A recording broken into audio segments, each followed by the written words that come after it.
For years, Fort Worth has had a problem few knew about.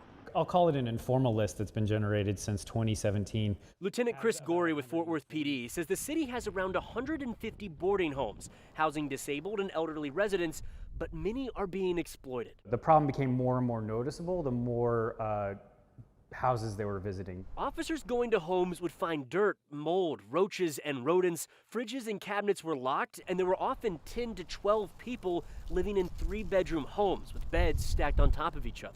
Some of our most vulnerable population were being taken advantage of by predators. Councilwoman Elizabeth Beck says officers didn't have a way to punish the landlords, so she's behind a new ordinance to register and regulate them.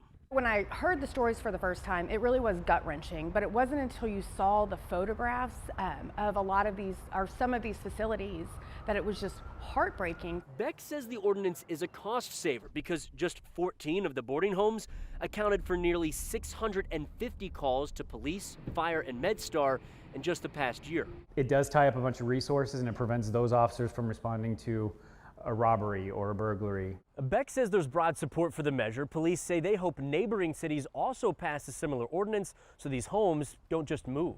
I want to be clear that not every boarding home is operating in a negative or terrible capacity, but the ones who are need to kind of clean up their act. The elderly and disabled residents use Social Security checks to pay up to $900 a month for rent. To see a vast portion of their finances being used and kind of squandered for simple shelter does frustrate me. The homes can blend in on any block, a continuing problem Fort Worth hasn't had a way to solve. The answer was, we don't, but we should. In Fort Worth, I'm William Joy.